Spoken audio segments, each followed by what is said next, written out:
As soon as he broke my nose, I started yelling for help. So I was disoriented, and he started slamming my head into the concrete. Which is where the lacerations came from. Yes, sir. You said it was like your head was going to explode. It was a comment that you had given to the police. Yes, sir. He continued to punch me in the head. How many times would you estimate that he punched you? Several. More than a dozen. Mr. Parks, I wasn't there, you weren't there. What do you make of his version of the events that night? Well, I understand his explanation, but I think that we have to always go back to the fact that had he stayed in the car, right, and we have to also remember that Mr. Zimmerman is in a vehicle and he's traveling. Trayvon is a pedestrian, he's walking, right? There are two different speeds going on here.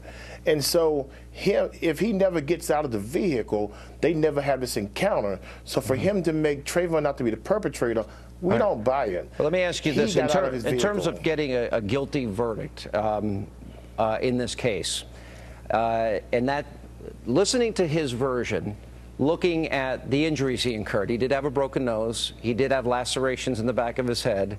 And this is just evidence that we know. There might be other evidence that comes up that has not been made public at this point. There was the one eyewitness from that night that said that he did see Trayvon on top of Mr. Zimmerman. And that he was punching him. How do you, with all that we do know up to this point, there may be more evidence, more information coming out, but with all of that put together, how do you get a second-degree murder conviction? Bring me to how you get there. Tell me what you would argue. Well, first of all, you certainly have to argue that when he saw Trayvon, he called him a punk for whatever reason. And number two, and that's without knowing anything about him, without him seeing him doing anything wrong. And so all of those things play a part of him profiling him.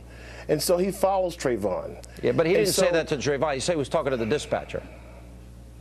He was talking to the dispatcher, but it all goes to his mindset. The one thing about George Zimmerman, he never likes to talk about all the events that happened prior to the altercation. All of those things are very important because it goes to his intent, his mindset, and most importantly, though, it is very basic evidence that George Zimmerman is not allowed to frame himself. Well, let me ask you this. It's recorded real time.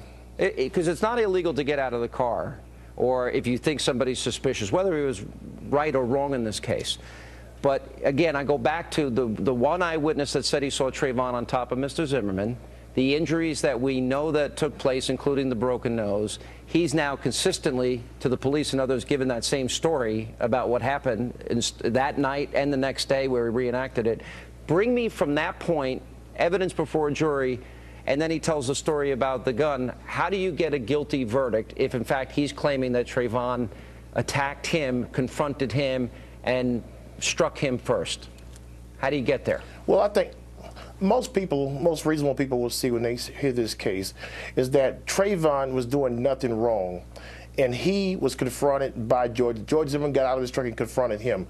Trayvon, one, did nothing whatsoever. He was provoked. And so when Trayvon is followed, he doesn't know this guy at all. And this guy is looking at him in a suspicious way. So anyone, especially once he realizes that this guy is armed, for him to fight for his life, and you know, you hear him talking about his nose was broken. How was he provoked? Trayvon was fighting a man with a 9mm.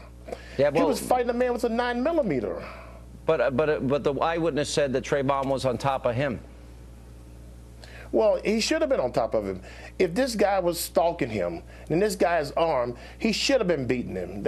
I mean, that's common. Even if he was walking back, even if he was walking back to his car, and and I don't know what happened, I wasn't there, but the eyewitness said if in fact George Zimmerman, what he's saying is true, and Trayvon confronted him and came up to him, you don't think that's problematic in terms of getting a conviction?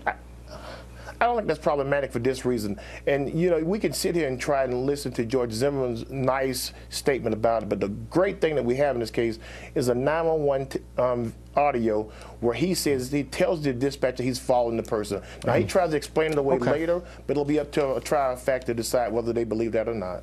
Mr. Parks, thank you once again for coming back on the program. We appreciate it. Thank you so much. And still ahead tonight, we're going to have more on the Zimmerman interview with Kimberly Guilfoyle and Peter Johnson Jr. Coming up next, media bias has never been worse. We've got the most outrageous examples coming up with Brent Bozell in this week's Media Mash. And then Frank Luntz, he breaks down the very latest poll numbers and campaign ads, and there are some hard-hitting ones straight ahead tonight right here on Hannity.